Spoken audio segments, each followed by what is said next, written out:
Hey everybody, Jordan here, the PH is silent, and in this episode we talk about the 3 pillars of role-playing games, as well as should you fudge dice and your monster's hit points in combat against your players.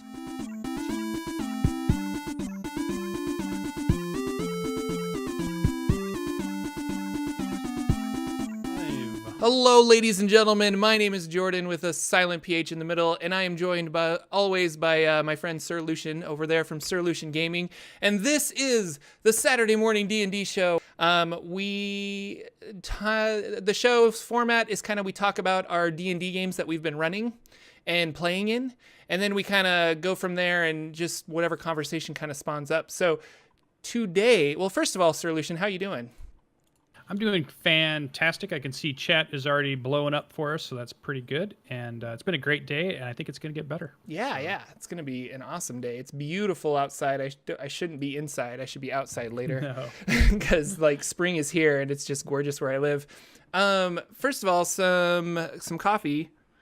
Sure, everybody needs that to get going in the morning. And then some show news, some D&D news that's going on. There wasn't a ton of D&D news, but something that I thought was really awesome that I wanted to talk about is the YouTube channel, the D&D Beyond YouTube channel. They've been making interviews with Mike Mearls and Chris Perkins and a bunch of people from Wizards of the Coast.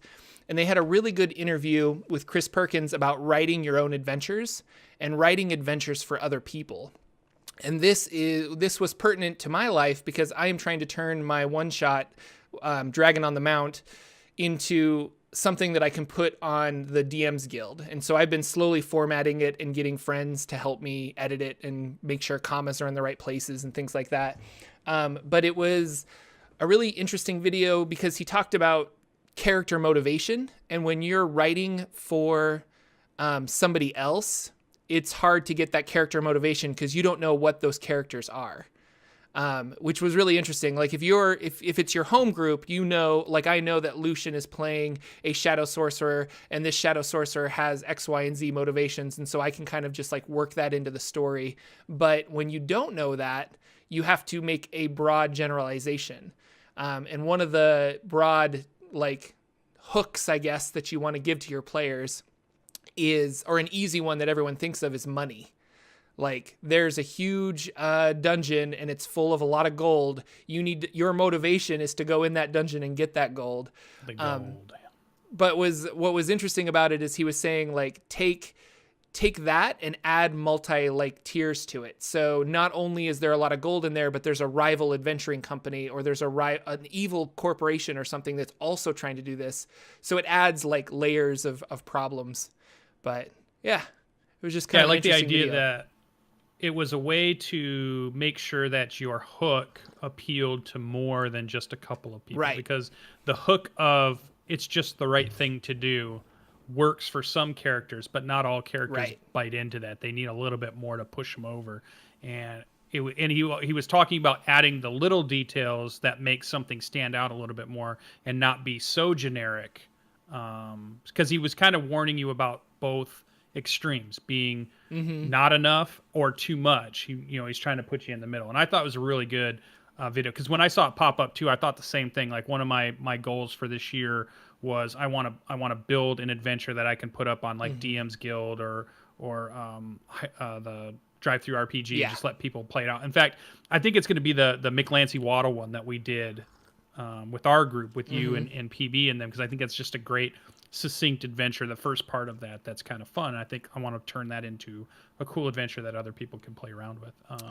And even that, there was other Mike Mearls did his happy hour, and then Chris Perkins or not Chris Perkins, Jeremy Crawford then did right after that a critique of class building. So we had the Mike Mearls who's been doing class building one each week, and then Jeremy came in and said, now once we have what he's done, this is what the creative team does. So they show you the phase of going from the very beginning and the designer doing the design portion into what the next part was and how they fine tune it and why they fine tune it and why he changed things. So the next part isn't just play testing. They actually what do they do?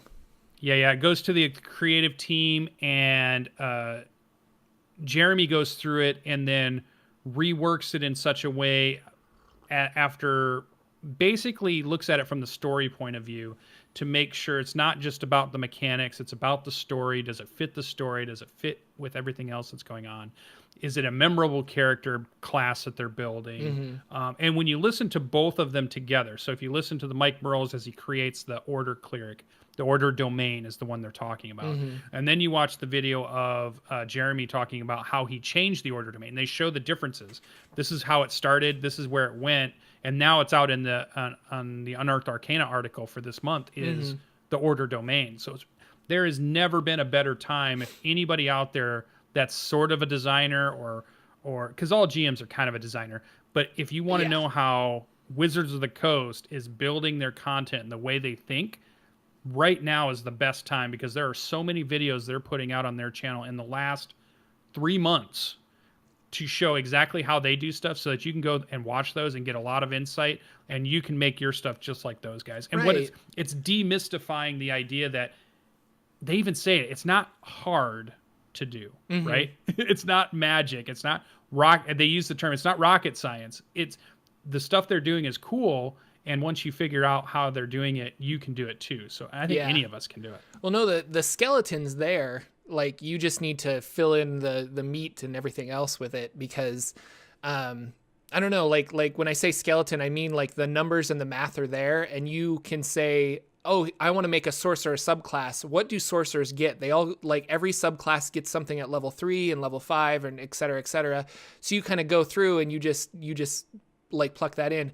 Like, my wife really loves vampires and we've been trying to figure out a way of creating a vampire either like race or a vampire class. Like maybe you're a tiefling that got bit by vampires, so this is your new class and you're multi-class into being a vampire. And that's completely doable. You just have to pick a class that already exists in D&D and mold it and twist it in a way, which is much like what Mike Mearls is doing during his Happy Fun Hour. Or at least it feels like that. Like, I think he sat down. Which one did I watch? Now I can't remember. But he's done a bunch. There's been some good ones. But I think it wasn't a, he was talking about a genie warlock, but I don't think, no. He did a Leviathan warlock. A Leviathan warlock. Yep. And then he's done a Marauder, which is a 2-weapon barbarian. He's done a Rogue, which was like the acrobat from the original. Because he was like the TV cartoon shows, like there's an acrobat. We don't have an acrobat. Let's do an acrobat subclass. He talked about a new domain for the Order Domain. He talked about a fighter. There's one, I think it was maybe like a giant sorcerer or...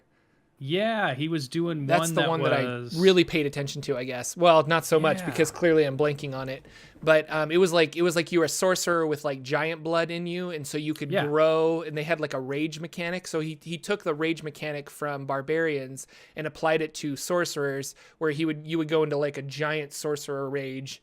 And that's what I'm talking about. This like the skeleton's there, the math is there. You just kind of have to mold it and tweak it to a fun theme.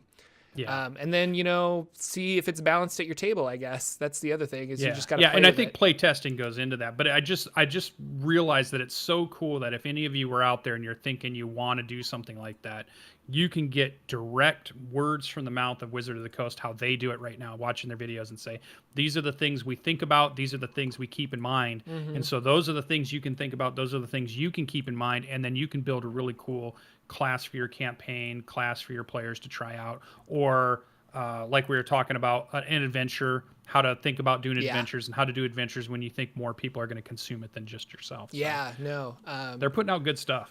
Yeah, they are. It's really cool. And what else do we want to talk about for some news? Yeah, so I wanted to just kind of shout out a little bit to, I was on last night, as I normally am, goofing around, and I saw WebDM did a stream of their GM prep for, they've got 2 shows running right now on Twitch. I think they also have their Patreon, which is nice and big, and they're creating podcasts for them and content for them. And I think what they did last night, because it felt like it was the first time they've done it, was this idea of we'll do this as a podcast, but we'll also broadcast it live and show some DM prep and talk about DM prep. So they were talking about the things that Pruitt and Jim, think about or go through, or advice that they would give when they're talking about prep in their campaign sessions. So I really thought I won't like try to. Yeah, it was on Twitch. Okay. And I don't know if they'll put it on their YouTube. I don't know if it then goes to their Patreons as a podcast, or if they're going to put it on YouTube also, or if you can just watch it on the VODs if you can catch it. Hopefully you can. Maybe I'll send a Twitter out and find out just to those guys. Say, hey, where can we see this? Because it'd be nice to see it. Because there was a lot of good information. It's more about not them telling you what you should do, but it was more about them explaining, these are the things we've done. Mm-hmm. You can choose to see if any of those would work for you. That was, that was the kind of vibe, and it was very kick back, laid back, both of them talking very similar to our format right here. I kept thinking, oh, I see a Friday night D&D They show, don't have that beautiful backdrop that was hand-drawn by Jordan. That's true. That's what they're missing. So I just wanted to encourage people to go check it out. He talked about something in there. I'll just give you a little hint that make you further want to go seek it out. He talked about something new he is trying out and that he found. This is Jim, that called the plot bomb, a way to come up with campaign ideas, the way to prep your campaign ideas, and it was called a plot bomb. So it was really interesting. I'll let his words explain it. It was very interesting the way I heard it. Yeah, if you can find it on their Twitch channel or their YouTube channel, or you're a Patreon of them and they do it as a podcast, one of those three, I'm sure. Check it out because it was very interesting. So I just thought I'd I love the WebDM boys. They're fun people. Yeah. Cool. What's going on in your games, Mr. Lucian? Did you play any D&D this week? I did. I played some D&D. It wasn't a ton, but it was definitely some. So my Monday night, which was the Storm King's Thunder, we're still on break from that. We were at a really good place to break for that, and I felt like we needed a few months off. And I needed a place where I could put in some other game stuff that I want to try out. In fact, we have a one-shot that's coming up pretty soon. Not this Monday. I might just stream us talking about the character creation and some of the world stuff that we're going to do. I'm going to base it in Tal'Dorei. So I'm doing the Mike Mercer campaign. Yeah. The critical it is a 5e. Yeah. And it's called the Sky of Swords is the name of this one-shot I'm doing. It's a one-shot that Cyberwolf, who's there in our chat and Indoor Adventures, going to play in. Graybeard's going to play in. So all these people that, have been subscribing to our channel have getting a chance to play one shot, with some of us. And so that's been cool. So that's coming up on the 30th, the actual show. We have probably a prep show this coming Monday. We didn't do anything this past week. I just left it alone. Tuesday, I was getting geared up for my Adventures League, but that's the one that just gets rescheduled kind of often. So it's very sad. Hit and miss. I love playing it, but, it's at the whims of everybody's schedule. So we didn't get anything done on Tuesday. Then Thursday hit, and finally, exactly what I wanted was my Borderlands game. My pre-West Marches game, my character-driven game, my campaign that I've been saying every week is my 1 hour prep before the show starts. So before the session gets going, I do 1 hour of prep, and that is it. I don't do anything else for this game. And it's been working out really well. It's been really good. They just came off, if you remember from our last Saturday morning show, I talked about they fought ghosts, and we talked about how cool possessing players was and how dramatic that made that fight and how they really thought there was a TPK on the way. Well, I set up this funny thing. So here's a GM thing. I set up this scene that I wanted to... Have you ever done this? Where you set a scene up that you want to impart some information, but it's more like they're witnessing it. You don't necessarily want them to interact with it, right? So here's what it was. They're trying to rest in a hut after this big fight. They're all hurt. They're all at like 4 or 5 hit points. Mm-hmm. Very bad off, hiding in this hut. They heard at the end of that episode the drums of Orc Warband somewhere near. So they were all like, at the end of that session, like, oh crap, what's going on? So I start the session, and I'm like, they're hearing the drums. It's getting a little closer. They have one person at the door watching. And I say, you see a dozen orcs who are cautiously coming out of the jungle, seem to be looking in all directions and very cautiously heading towards this little town they're in, this little village. But they don't see you. It's clear they have no idea you're there. Mm-hmm. And they keep looking behind them. They keep looking around. Like, so I'm building this scene up. And then all of a sudden, I say to the guy who's at the door watching, which happens to be Graybeard. He knows who he is. He's at the door.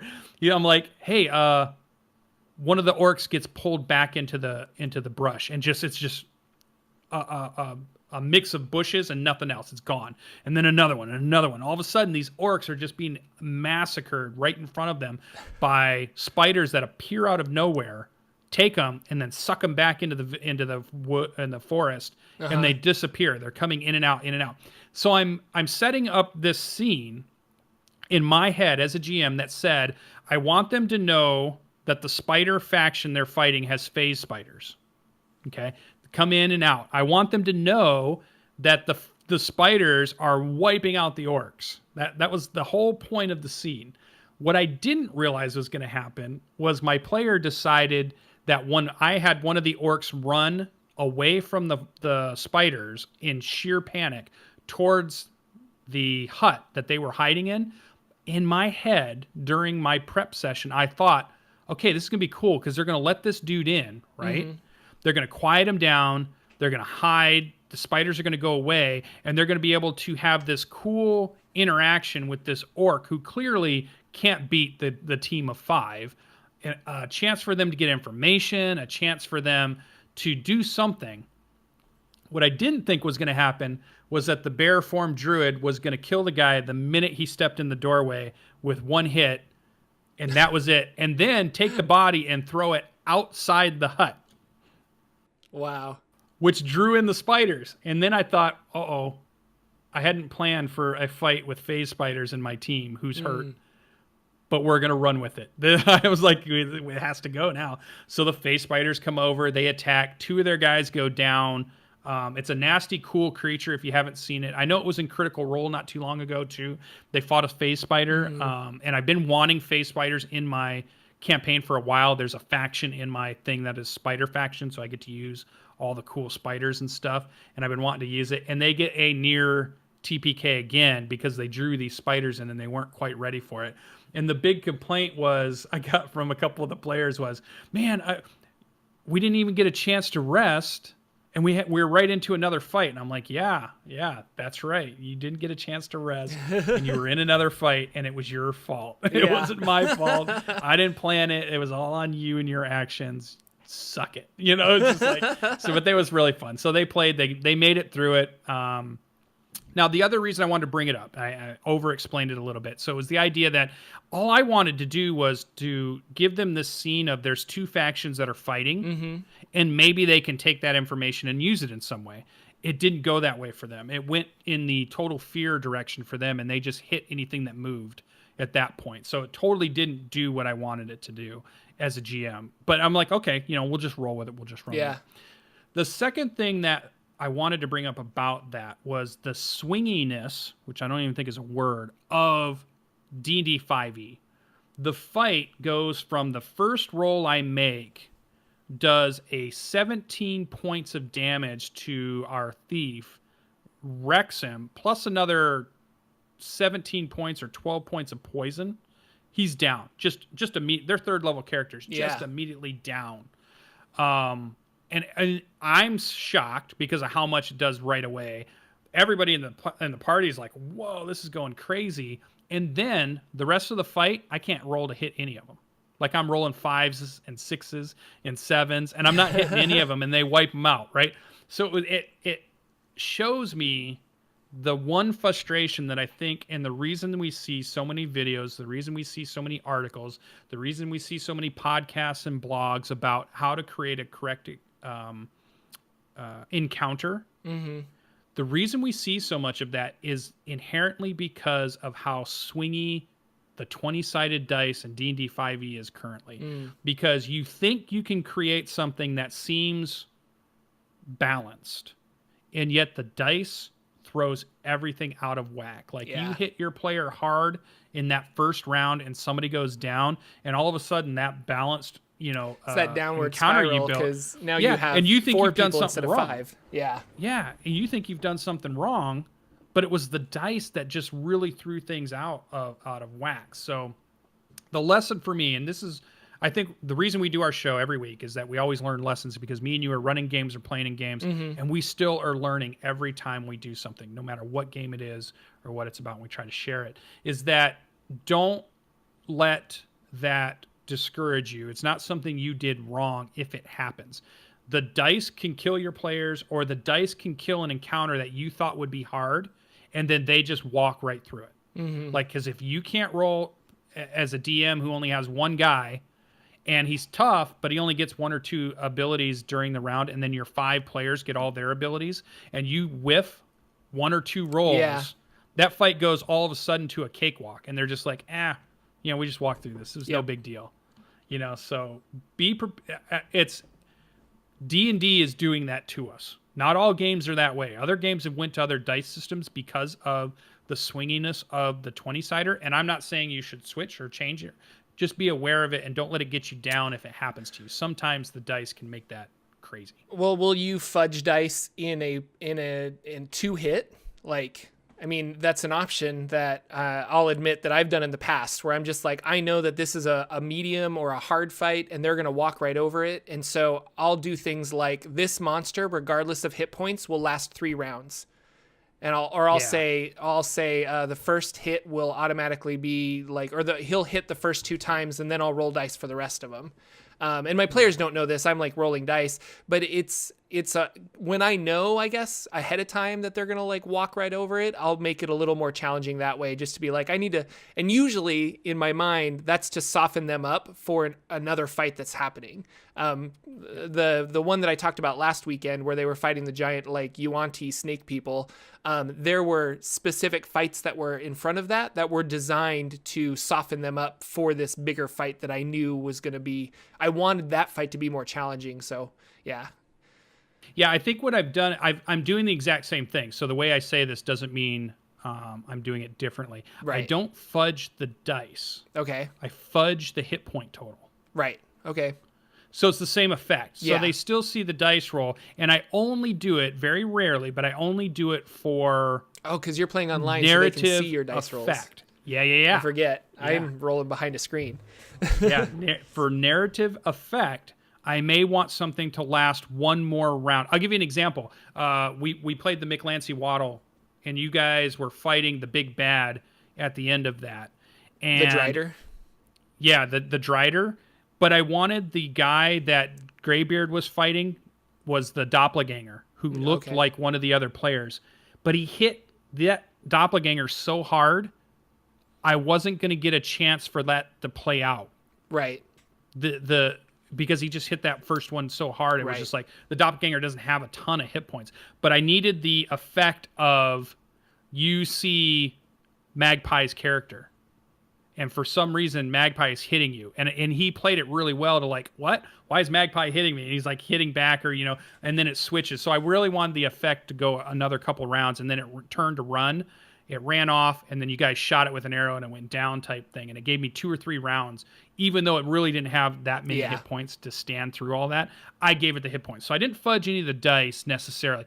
But that doesn't mean I'm not doing the same thing. I'm fudging the results of that a little bit narratively. Now, I don't do it a lot, and I don't do it often. But if I feel like there's a narrative thing I want to get a point across, then I might make something last a round or more that way. Yeah, that makes sense. But they see the dice rolls. So Roll20, for the most part, I have all the dice rolls out in front. You could roll in secret if you wanted to, but I think that's less fun with an online game like that, where everybody's seeing the dice, I guess. So here's what you don't want to do. What you don't want to do is switch midway. Right. So you don't want to be showing dice, and then all of a sudden you need an important roll that you need to go a certain way and then hide that roll. Yeah. So that you can make it go the way you want. Because that's where the players won't go along with you. So if you're always showing rolls or you're always hiding rolls, they're with it. They're bought in. They realize you're making a good story. You're not necessarily ham-fisting them through stuff. But if you try to switch midway, I think that's where you're going to lose your player buy-in from, wait a minute. And what's happening? I agree with you in like switching wholeheartedly, but like very often I will roll behind a screen and I will tell them the rolls, and I'm very like, I'm open about it. Like if people are just like, did you really roll a 20? I'm like, you can come look at it, kind of a thing, because I usually go off of the dice. But when there's a super important role, like when it's life or death, like when we were in the Tomb of Horrors and it was the saving throw for a Serac like himself, I'm just like, no, I'll roll that one important role out in the open because it gives it a sense of power, I guess. So yeah, and I think going from hidden to urgency. open is okay. Going from open to hidden for one role is probably the one you don't want. Yes, I could agree with that. So that was kind of the thing I learned from the Thursday night campaign. A couple of things that I set up a scene where I wanted it to create an image, create something that was cinematic, give them some information, and it didn't go the way I wanted, but that's okay. We'll move on. You know, sometimes that happens. Don't force it. Just roll with it if it happens. And then the second thing was the real swinginess of the dice can make these battles tough. So don't get down on yourself if it happens to you. Other than that, that was my Borderlands game. That's my pre-West Marches game. There was a really cool thing about the Space Spider. If you do want to do a nice 3rd level, 4th level encounter where you're using several phase spiders, here's a really cool thing for you GMs out there to use those spiders. Here's the reason why. If they go down because of the poison, which usually is what knocks them down, it says in the rules of the poison, if they go to 0, they are unconscious, but are stable. Right, because the spiders want to take them back and eat them or something. Right. So, yeah. So this allows you to let your players have a hard fight, maybe get a technical wipe, but you can story continue on because they're going to be dragged off to a cave. Maybe they're going to wake up from the poison or whatever at some point, and then maybe they can continue their adventure from there. It's not like other things. Like if you throw frost giants at them and they hit them with a rock, 25 points of boulder damage is 25 points of boulder damage. It's just like, and then your halfling with an invisible ring and a sword called Sting can save all of the dwarf party from Man, you should write that into a book or something. It would be really good, I think. Now that I mean, I'm just spitballing here, but like that seems like a really good narrative. Yeah. So that was that's what I'm learning. This game, the Thursday night Borderlands game, which I unfortunately am not streaming because it's a group of friends, and I wasn't quite comfortable putting these friends online because some of them they're not online people, but they want to play D&D. It's been a really good adventure. It's been really fun. Pre-West Marches, 1 hour prep only. It is a hex crawl to the max. It's special rules like if you roll 1s, your weapon does less damage.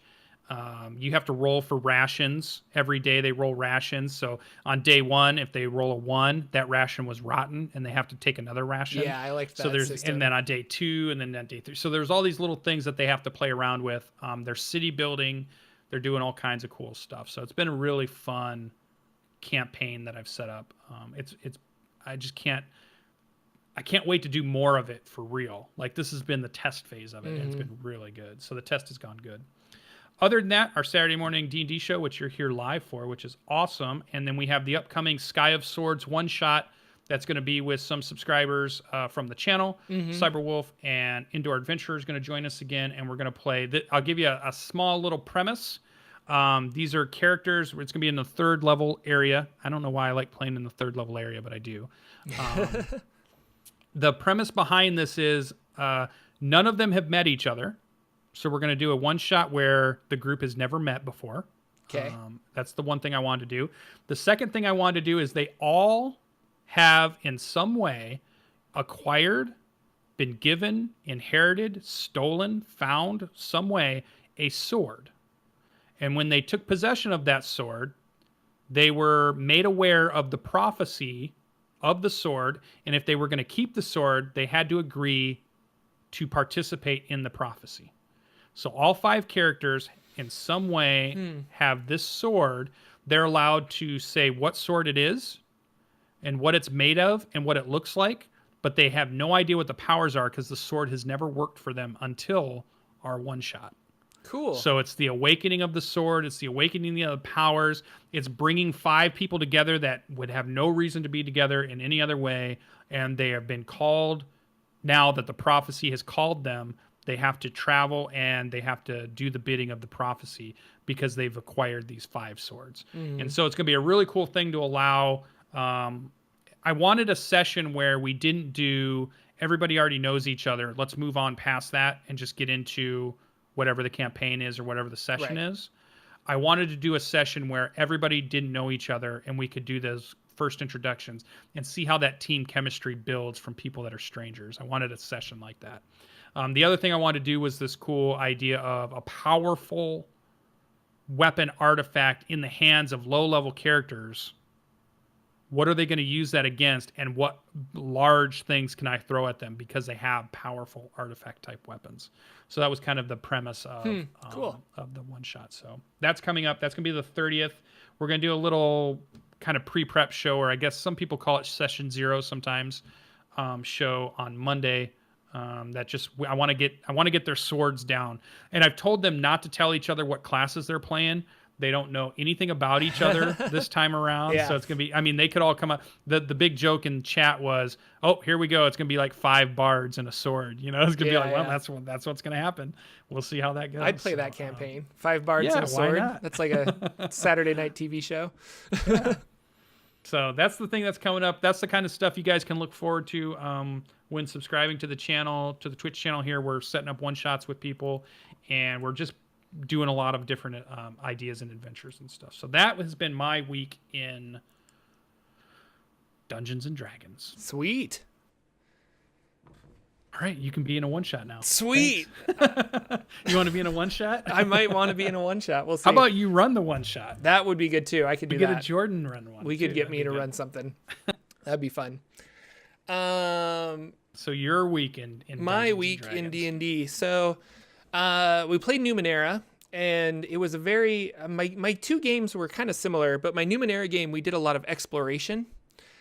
We went we kind of left this giant worm thing that we were. And if you guys aren't watching this, it's on Saver Dice.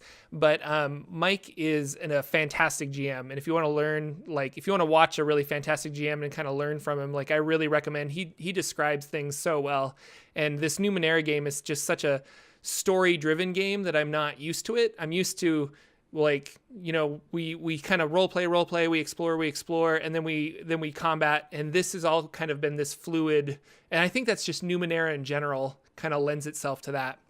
But it's been a lot of fun. So we just did a lot of exploring.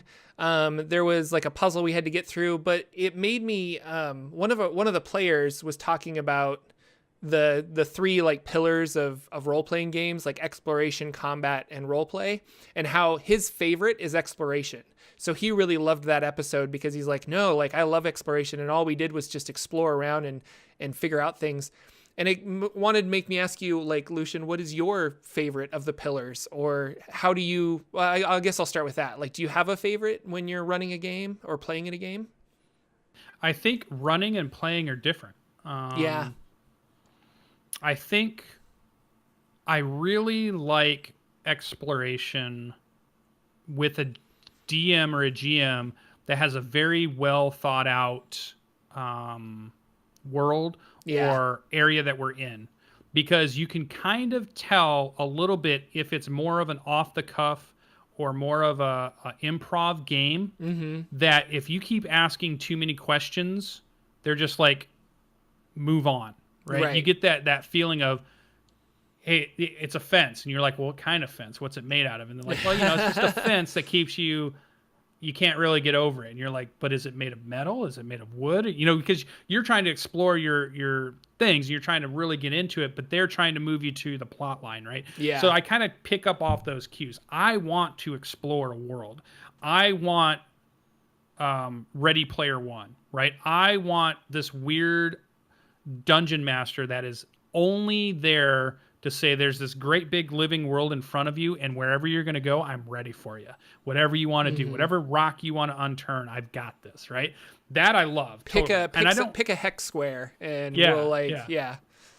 And I don't want, you know, if they don't want that game, I don't want to disrupt it because I want to play exploration, but they want to get to plot line or they want to get to combat. I'm going to roll with it because I love, the second thing that's really close to that is I love a good tactical combat. I am super about tactical combat, the understanding of movement, momentum, how to draw things in, how to flank certain things, how maneuvering and terrain can change a battle, how to use things in interesting ways that maybe the GM hasn't even figured out you're going to try to do. And I love that very tactical combat aspect.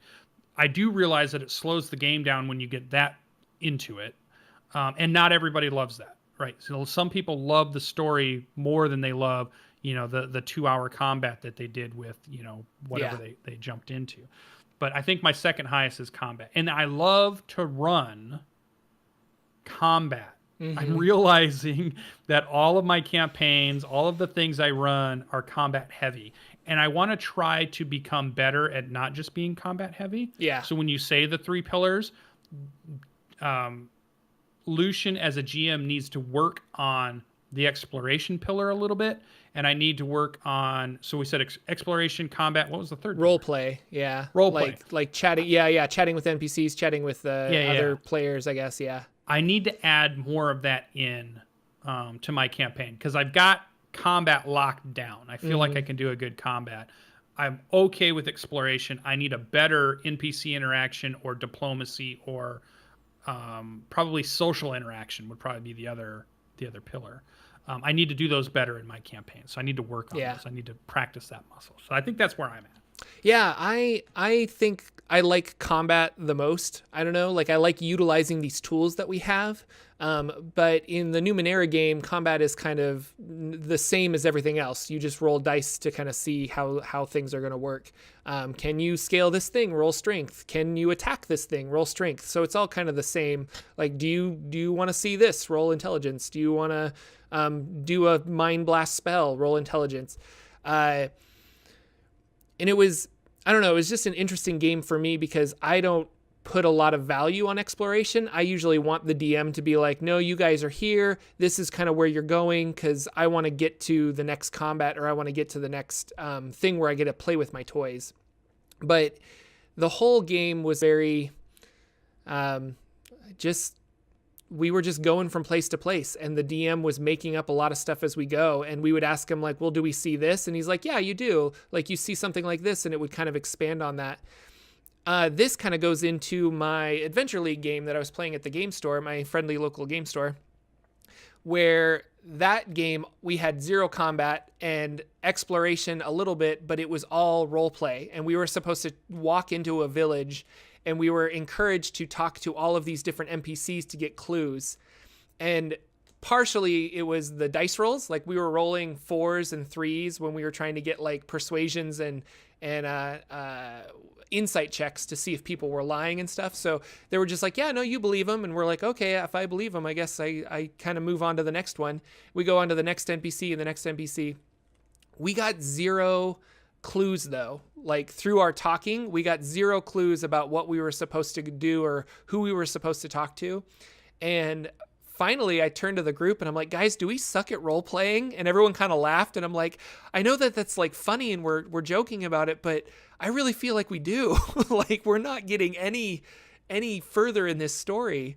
And it made me think this morning when I was, thinking about our show and what we're going to talk about, that I probably value combat too much. And D&D, and maybe it's because I played 4th edition a lot, and 4th edition was like, we were always just waiting till you got to your next combat, because that's kind of what that game was. Like, it really shone well in combat. Like, combat encounters were super balanced. The whole game kind of revolved around having encounter cards and things like that you did.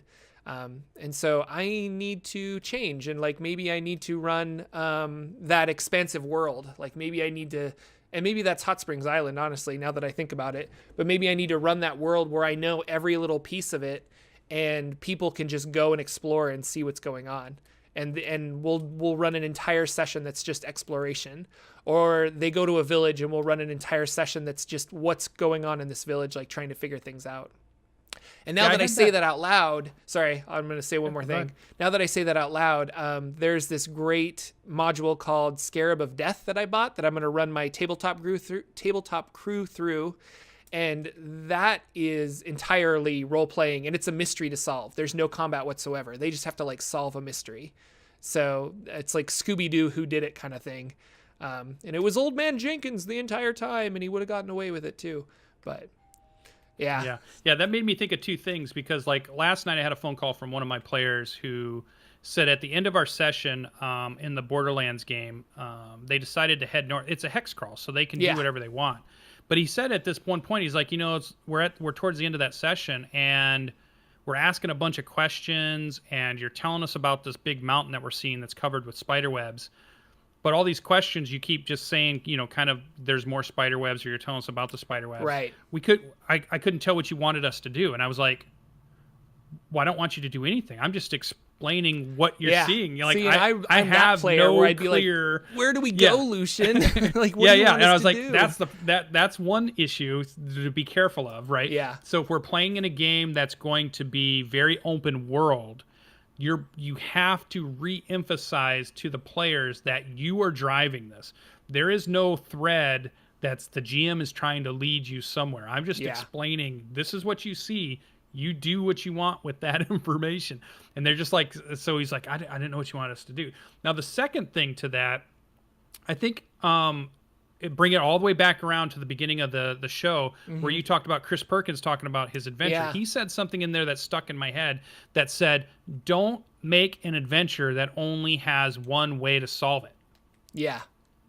That's so true. I wonder if you ran into something where he's running something, the GM has this thing, is like, here's this one question that if they ask, they get the one answer they need. Right. But the players never ask that question. So now it becomes this weird fumbling, loss of momentum. Everybody's kind of not sure what's going on. You don't know how to give it you can't even give it to them because there's only one thing.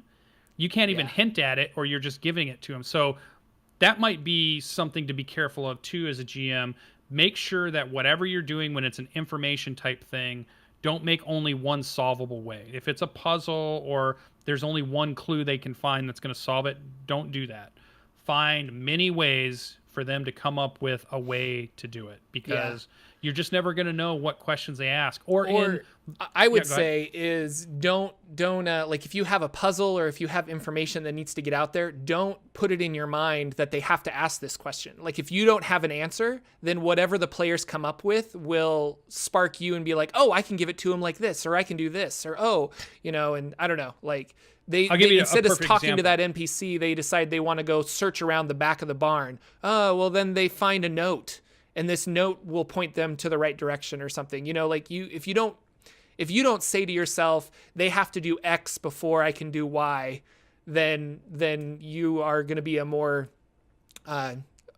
free-thinking dungeon master. Yeah. This will happen to you if you're running Storm King's Thunder. Your group at a certain point will go and talk to an oracle. In the module, they have written out, here are the possible questions your players might ask you. And it's a long list, and here's the answers that you could give to them. And when my players went through it, they asked some questions, but mostly way different questions. And they never came around, because when you're reading it, you're like, oh yeah, all these questions make sense in my head. These are all things I would ask. This is perfectly going to lead them to where they need to go next.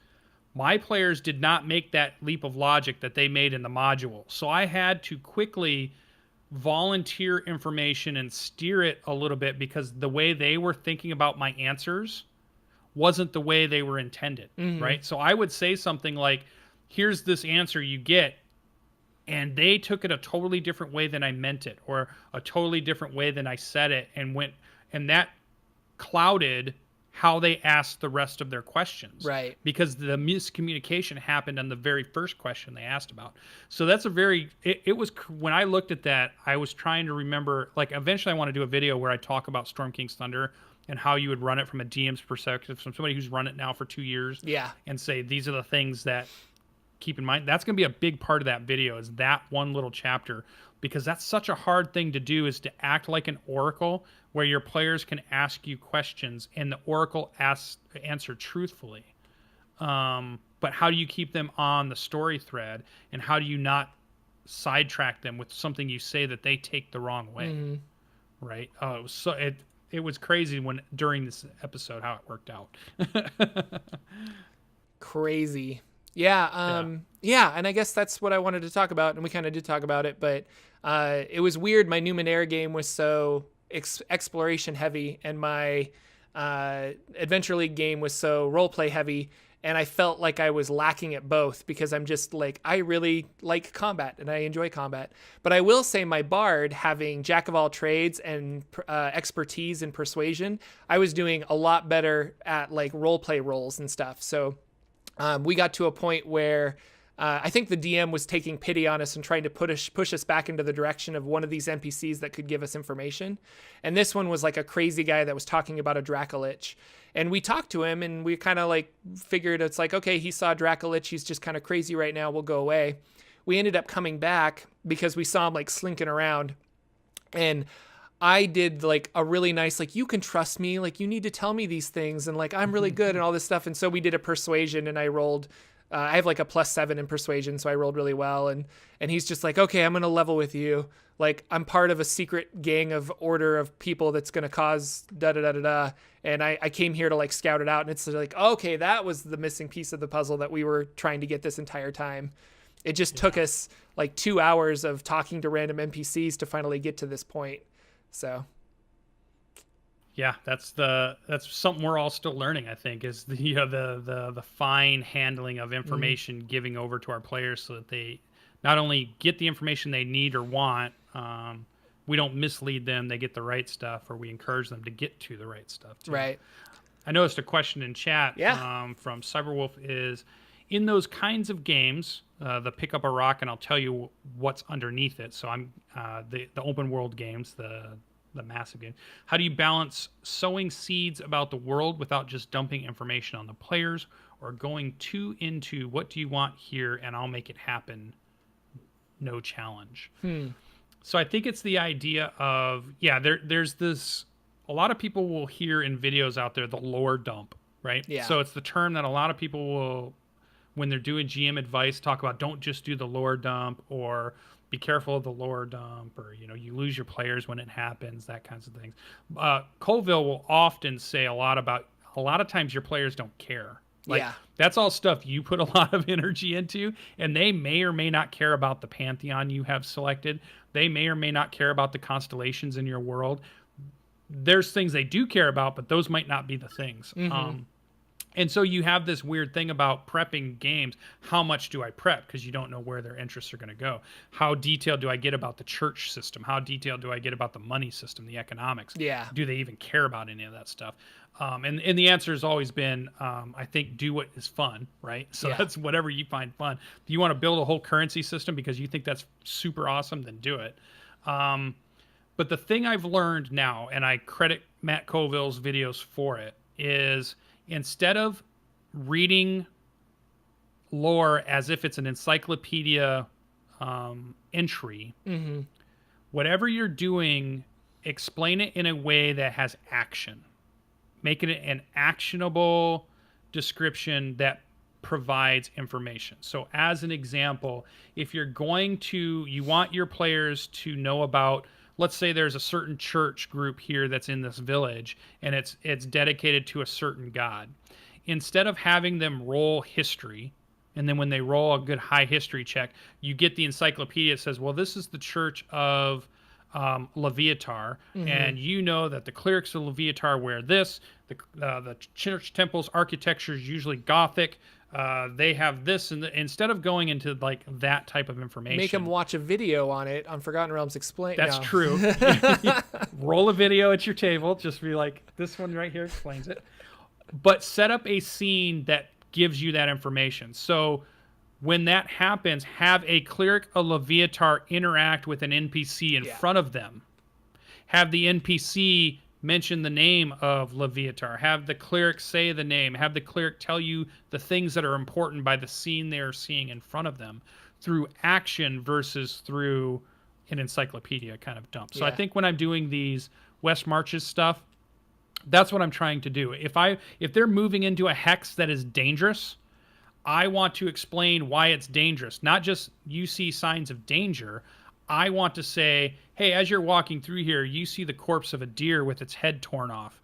You see webbing in all of the branches. You see what looks like the remains of a battle has happened here. It's like armor is strewn everywhere, broken weapons. Give it an action to the scene description versus the just the detailed knowledge, so I if guess, it feels like the way you're describing it to your players, if you could also just hand them a PDF or something you wrote, that's probably the incorrect way of doing it. And if it feels exactly the same, don't do it like that.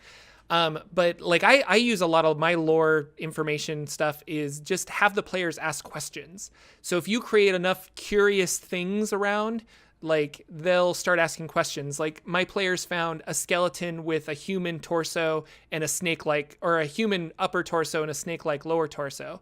And that was the first like hint that the Yuan-Ti were running around. And they were just like, well, what is this? Do I know anything about this? And I'm like, you don't. It could be anything. Like you're not really sure. And they ultimately decided to do like Speak with Dead on it, and so they got some further information. But that was them asking questions, and then I'm giving them lore based on the questions they're asking. They met another NPC who is saying like, he's like, well, I don't really like the Yuan-Ti. And it's like, well, why don't you like the Yuan-Ti? Well, they're dirty. Well, why are they dirty? Well, they're like half snake people. Like nobody likes them. They're kind of scum of the earth. And so they're getting a sense of like, this is how the world treats the Yuan-Ti. And yet now they're walking into a temple that is just snakes everywhere. And so it's like, well, why are they pushed to the outside? I don't know. Like if you create situations like that where it sparks their curiosity. And so, and you don't really have to, I'm trying to think of an example where you would have to be like, I need to give you the information, like this information. Like you need to know that Loviatar is the Maiden of Pain and she is this goddess and she died, or she, you know, like there's really not a situation that I can think of off the top of my head where somebody would need that information. Now, if they start asking questions, that's when you can give them like, well, what do the priestesses of Loviatar wear? Like, why do they look like that? Or like you see, you know, someone walking by wearing a chainmail bikini. It's like, well, why is she wearing that in the middle of the desert? Oh, well, that's a priestess of Loviatar. Well, why do they wear that? Oh, because it's hot and it's painful. And they're like the god, you know, they worship the goddess of pain. So, yeah. I think it's couching details and information in scenes of action. Yeah. And Matt Colville will talk about it like when, because he was working for a game company and they wanted him to do some lore on, you know, the game that he was talking about. He's like, no, I'm just going to write a story. The story is going to tell you all about this world. I don't need to tell you that we're on planet number 4. It's a habitable C-class planet. Yeah. It's this wide or anything. No, what he says is, you know, they drop in with a drop ship. They don't have helmets on. Guns are firing. You know, just like this whole scene that by the end of it, you know everything you need to know about that planet instead of just having, you know, a dictionary definition or an encyclopedic entry of what is this planet. So I've been taking that to heart and trying to use that more and more into my games when I'm trying to explain to my players different things. When they see a temple, you know, what are the things they're seeing and how, and using that kind of action to describe information that they need. And then drive questions, ideally. So, yeah. Well, I agree, LB Hack 'em Up. Stop hating the Yuan-Ti are the best. I agree. Totally. Yeah, I decided I just wanted the Yuan-Ti to be kind of like persecuted almost for their wanting to change into snakes. But I love Yuan-Ti. I think they're a great race, great villainous race. So super fun. And I actually have this idea. I really want to play a Yuan-Ti sorcerer at some point. I've got we just had in our one shot, the one shot which was the Crypts of Kellanvor. We had our first Yuan-Ti. LB Hack 'em Up played a Yuan-Ti, and it was the first time I got to play one as a character, or see one as a character being played. And it was cool because they had a Dragonborn, they had a Yuan-Ti, and they had a Kobold. So they became Team Lizard, which was really good. And I even put in it even built this scene. You can go back and watch this. I'll plug for the actual show.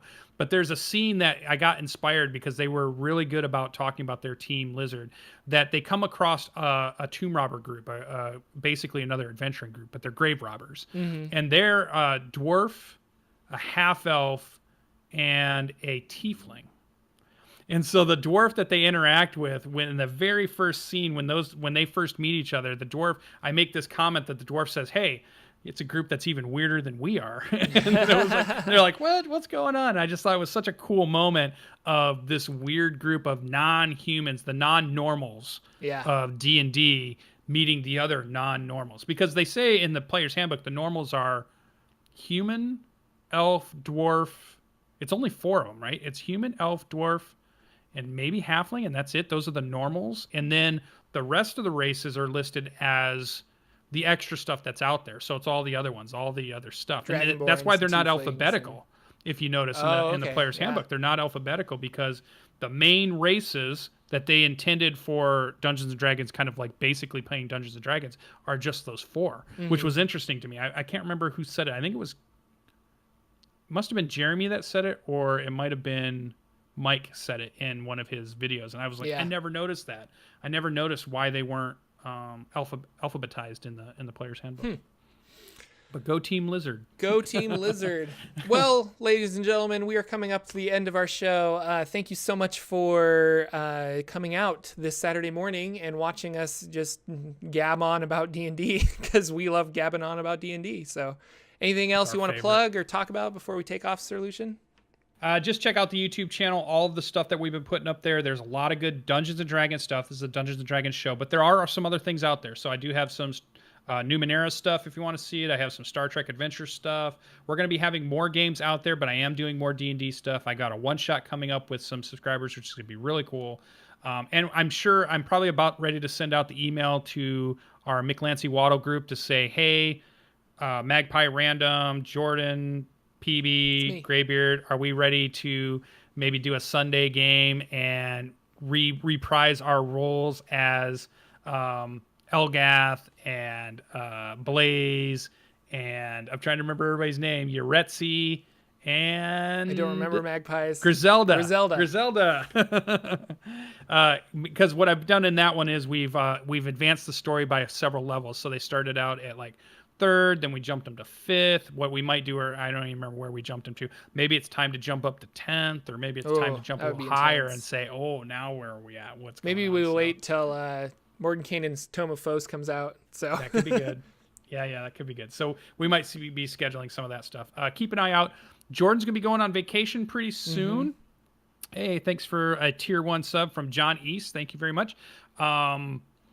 So we're going to have a couple episodes where we might bring in some guest hosts, so keep an eye out on that. Yeah, I'll be here next week, but the following week I'm going to be gone to Thailand for my honeymoon. So yeah. Oh, and I know one more last thing. I know this is going longer than we want, but I just got my signups for Gen Con again. So I've had Monty Cook sent me the information to sign up to run their games. So I'm looking at their big list of their days for Gen Con. So I'll be signing up for running or demoing some of the Numenera or the Strange or the Cypher System games for them. I've also signed up and will be running games for Magpie Gaming, which is Masks and Urban Shadows and some other Powered by the Apocalypse games. So I'm going to be running a ton of games at Gen Con. So if any of you people are going to Gen Con, come check us out. I'm still trying to talk Jordan into going. I know Graybeard's going to be going. I'm trying to talk everybody into going. Yeah. I think even LBA Hack'em-Up's going maybe this year. So we could do a cool meetup and maybe get to play and throw some dice in person on a table. I think that would be really cool. What? So keep an eye out on that. That's all I have. Okay, cool. Well, thank you guys so much for watching, everybody. And we will see you next Saturday for another Saturday morning D&D show. It's always great to have you guys come out live. So thanks again. And we'll see you next week. Bye. Bye-bye.